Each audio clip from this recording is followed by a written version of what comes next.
تیری عظمتوں سے ہوں بے خبر، یہ میری نظر کا قصور ہے۔ اعوذ باللہ من الشیطان الرجیم، بسم اللہ الرحمن الرحیم۔ مثل الذين ينفقون أموالهم في سبيل الله كمثل حبة أنبتت 7 سنابل في كل سنبلة 100 حبة والله يضاعف لمن يشاء والله واسع عليم۔ صدق اللہ العظیم۔ سورۃ البقرہ، اس سورت کے تقریباً 5 رکوع اور رہ گئے ہیں یہاں سے جو آیت میں نے پڑھی ہے۔ سورۃ البقرہ میں 40 رکوع کے قریب تھے، 5 رکوع تقریباً باقی رہ گئے ہیں اور 2/3 سے زیادہ حصہ آپ کے سامنے گزر چکا ہے۔ سورۃ البقرہ کا موضوع توحید، رسالت، آخرت اور اسی طریقے سے جہاد فی سبیل اللہ اور انفاق فی سبیل اللہ۔ آخری آیات میں اس سے پہلے جو 3 واقعات بیان کیے گئے ہیں، اس سے پہلے یا ایھا الذین آمنوا انفقوا مما رزقناکم من قبل ان یأتی یوم لا بیع فیہ ولا خلۃ ولا شفاعۃ والکافرون هم الظالمون۔ آیت نمبر 253 میں انفاق فی سبیل اللہ کا تذکرہ چل رہا تھا۔ اے ایمان والو، خرچ کرو اس رزق میں سے جو رزق ہم نے تم کو دیا ہے، اس دن کے آنے سے پہلے خرچ کر لو جس دن نہ کوئی خرید و فروخت ہوگی، نہ کوئی دوستی کام آئے گی، نہ کوئی سفارش کام آئے گی۔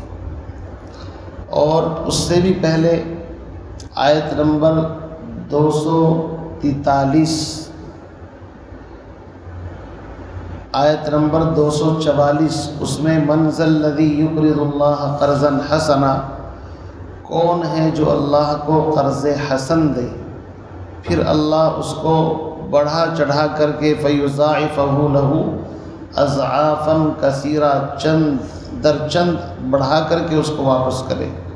اور حضرت ابو دحدہ رضی اللہ تعالیٰ عنہ جو انصاری صحابی ہیں، ان کا واقعہ اس آیت کے ذیل میں گزرا تھا کہ اپنا 600 کھجوروں کا باغ نبی علیہ السلام کے سامنے اللہ کو قرض دے کر کے آئے اور اپنے بیوی بچوں کو آ کر کے باغ کے باہر سے آواز لگائی کہ میں اس باغ کو اللہ کو دے چکا ہوں۔ تو بچوں کے منہ کے اندر جو کھجوریں تھیں، ان کے پلوں میں جو کھجوریں تھیں، دحدہ نے وہ بھی وہی باغ کے اندر ڈال دی اور اپنے بچوں کو لے کر کے باہر آ گئی۔ یہ جذبہ تھا۔ تو ظاہر بات ہے اللہ کے کلمے کو زمین پر صرف پہنچانا نہیں بلکہ اس کو نافذ کرنے کی کوشش انبیاء علیہ السلام کرتے ہیں۔ انبیاء علیہ السلام، ان کا کام صرف یہ نہیں کہ بات پہنچا دی لوگوں تک، نہیں، انبیاء علیہ السلام پہنچانے کے ساتھ ساتھ اس زمین پر اللہ کے حکموں کو نافذ کرنے کی عملی طریقے سے کوشش بھی کرتے ہیں۔ اس لیے کہ قرآن پاک نے خود کہا ہے کئی جگہ پر هو الذی ارسل رسولہ بالہدی ودین الحق لیظہرہ علی الدین کلہ ولو کرہ المشرکون۔ اور ایک جگہ فرمایا وکفی باللہ شہیدا۔ اللہ نے اپنے نبی اور رسول کو بھیجا ہی اس لیے ہے تاکہ وہ اللہ کا دین تمام مذاہب کے اوپر آ کر کے غالب کرے، اللہ کے کلمے کی اشاعت کرے، اس کو نافذ کرے عملی طریقے سے، چاہے وہ مشرکوں کو کتنا ہی ناگوار گزرے۔ تو اب ظاہر بات ہے جب اللہ کا کلمہ زمین پر نافذ کرنا ہے تو زمین پر ایک بڑی تعداد ان لوگوں کی ہے جو اللہ کے حکم سے بغاوت سرکشی کرتے ہیں۔ ان کو سیدھے راستے پر لانے کے لیے ان کے ساتھ جہاد قتال کی بھی ضرورت پڑتی ہے، اور اس کے ضروری اسباب میں سے چونکہ دنیا دار الاسباب ہے تو خرچ کی، انفاق کی بھی ضرورت پڑتی ہے۔ اس لیے یہ دونوں موضوع قرآن پاک میں ساتھ ساتھ چلتے ہیں۔ جہاں جہاد کا ذکر آتا ہے، قتال کا ذکر آتا ہے، تو انفاق فی سبیل اللہ کا ذکر بھی آتا ہے۔ اور یہ جو 4-5 باقی رکوع رہ گئے ہیں، اس میں انفاق ہی سے متعلق زیادہ احکام آئیں گے۔ خرچ کس طرح کرنا ہے، کن چیزوں سے بچا کر کے خرچ کرنا ہے، پھر خرچ کرنے کی مثالیں دی کہ جس میں خرچ کرنے والے کا ثواب بالکل باطل ختم ہو جاتا ہے اگر ریاکاری اور دکھلاوے کے واسطے انسان خرچ کرے۔ پھر مال حرام میں سے اگر خرچ کرے اس کے اوپر ثواب انسان کو نہیں ملتا، بلکہ جو سودی کاروبار ہے ان کا تذکرہ فرمایا۔ پھر آخری رکوع کے اندر جو حساب کتاب کا معاملہ ہے، اگر کسی سے لینا دینا پڑ جائے کس طریقے سے اس کے احکام ہیں، تفصیل کے ساتھ اس کو بیان فرمایا۔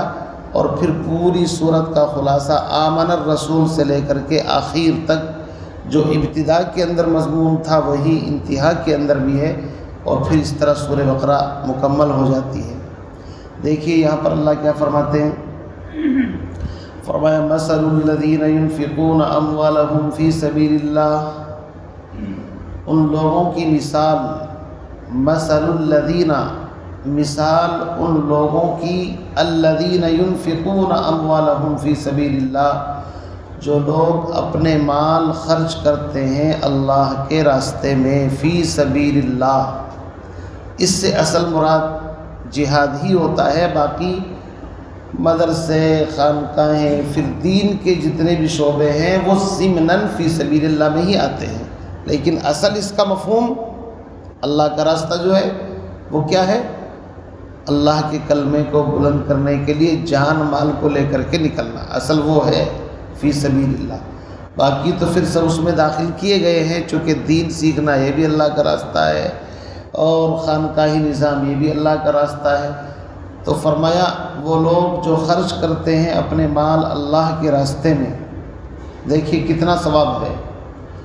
عام حالات میں انسان خرچ کرے تو ضابطہ ہے من جاء بالحسنۃ فلہ عشر امثالھا، ایک کے بدلے میں 10 عام، لیکن جب خاص اللہ کے راستے میں خرچ کرے تو پھر ثواب کی کوئی انتہا نہیں رہتی۔ فرمایا کمثل حبۃ، مثال اس دانے کی طرح ہے، حبہ کہتے ہیں دانے کو، اس دانے کی طرح اس کی مثال سمجھیے، انبتت 7 سنابل، جس سے 7 بالیں اگیں، فی کل سنبلۃ 100 حبہ، اور ہر بالی کے اندر 100 دانے ہوں۔ اور یہیں پر بس نہیں فرمایا، آگے فرمایا واللہ یضاعف لمن یشاء، اللہ جس کے لیے چاہے اس میں اضافہ کر دے، بڑھوتری کر دے، اللہ سننے والا ہے، جاننے والا ہے۔ ایک مثال سمجھیے، ایک مثال دے کر کے فرمایا کہ جس طریقے سے ایک دانہ اس کو زمین کے اندر ڈالو تو اس سے ایک کونپل نکلتی ہے، پھر ایک پورا کا پورا درخت، اور اس کے اوپر پھر ایک بال اگتی ہے، اس بال میں 100 دانے ہوں، اور اس دانے کے برابر میں سے 7 بالیں اور اگ جائیں، چونکہ وہ اس کی جو نیچے کا حصہ ہوتا ہے جب وہ پھوٹتا ہے تو اس کے اندر سے ایک نہیں بلکہ 7 درخت پیدا ہوتے ہیں، اور ہر ایک کے اندر 100 دانے ہوں۔ مثال دے کر کے فرمایا کہ اللہ کے راستے میں ایک خرچ کرنے سے 700 گنا، اور 700 کی حد نہیں، اگر اخلاص للہیت زیادہ ہے تو واللہ یضاعف لمن یشاء، تم کیلکولیشن کر ہی نہیں سکو گے، گنتی سے باہر ہے اللہ کتنا عطا فرمائے گا۔ ایک مثال دی، اور مثال اتنی عجیب اور غریب ہے کہ اس میں ساری بات چھپی ہوئی ہے۔ دیکھیے کسی بھی چیز سے فائدہ اٹھانے کے لیے 3 چیزیں ضروری ہیں۔ کسان جس اناج کو، گیہوں کو لے کر کے جاتا ہے، سب سے پہلے وہ صحیح ہونا چاہیے، اگر وہ صحیح نہیں ہے تو زمین میں کیا اگے گا؟ کچھ بھی نہیں اگے گا۔ اسی طریقے سے جس زمین کے اندر وہ ڈال رہا ہے وہ زمین بھی صحیح ہونی چاہیے۔ پھر زمین میں ڈالنے کے بعد جن چیزوں سے اس کی حفاظت ضروری ہے، چوہے نہ کھا جائیں، پرندے نہ چگ جائیں، ان سے بھی ضروری ہے اس کی حفاظت کرنا۔ پھر گرمی سردی سے بچ کر کے تب جا کر کے وہ تناور درخت بنتا ہے۔ ایسے ہی انسان جب نیکی کرتا ہے یا خرچ کرتا ہے تو سب سے پہلے مال حلال ہونا چاہیے۔ حرام مال سے نہ صدقہ قبول ہے نہ زکوٰۃ قبول ہے۔ اللہ کے راستے میں حرام مال اگر دیا جائے گا اللہ کے یہاں قابل قبول نہیں ہے۔ پہلی بات شرط یہ ہے۔ دوسری بات، حلال مال خرچ کرے لیکن زمین صحیح ہونی چاہیے۔ اس کا مطلب یہ ہے کہ جس جگہ پر وہ خرچ کر رہا ہے وہ جگہ خرچ کرنے کے لائق بھی ہونی چاہیے۔ پتہ چلا کہ وہاں خرچ کرنا ثواب کا کام تھا ہی نہیں تو اس کو کوئی اجر نہیں ملے گا۔ اسی طریقے سے انسان کی نیت بھی صحیح ہونی چاہیے۔ اگر نیت صحیح نہیں ہے تو احد پہاڑ کے برابر بھی انسان اگر خرچ کرے تو بھی اس کا ثواب کچھ نہیں ملے گا۔ مشکات شریف کی ایک روایت ہے اور اس روایت کا خلاصہ اگر آپ سمجھ لیں گے تو انشاءاللہ بات سمجھ میں آ جائے گی۔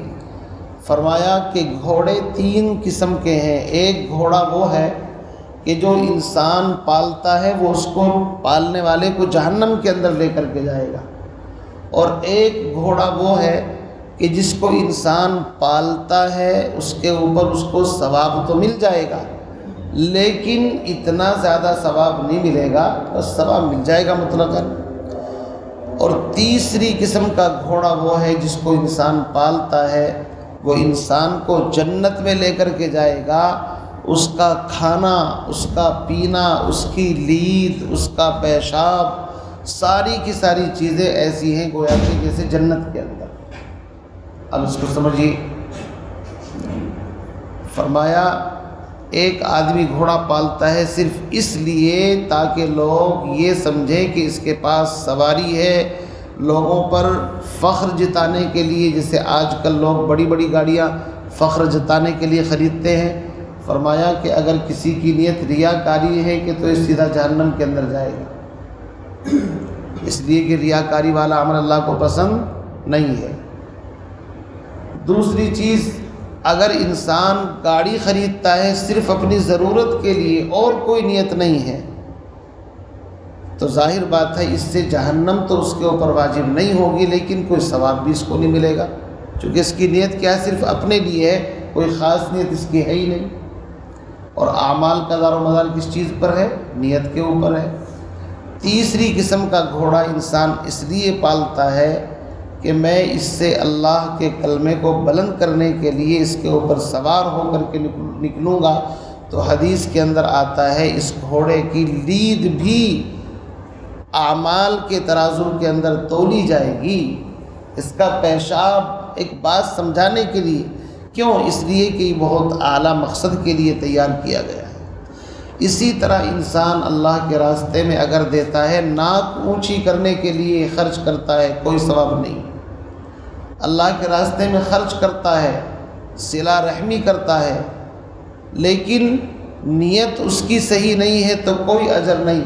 لیکن اگر اپنی اس نیت کو درست کر لے اخلاص کے ساتھ تو پھر اللہ کے یہاں مثال ایسی ہے جیسے ایک دانے سے 700 دانے اگیں، اور 700 نہیں، واللہ یضاعف لمن یشاء، کوئی گنتی نہیں ہے۔ اس لیے میرے بھائیوں، ہم جو بھی کچھ اللہ کے راستے میں خرچ کریں اپنی نیتوں کو درست کر کے کریں۔ آگے آیت آ رہی ہے، دیکھنا اسی کے بعد فوراً، کہ وہ لوگ جو خرچ کرتے ہیں دکھلاوے کے لیے، تکلیف کے لیے، ان کو کوئی اجر کوئی ثواب ملنے والا نہیں ہے۔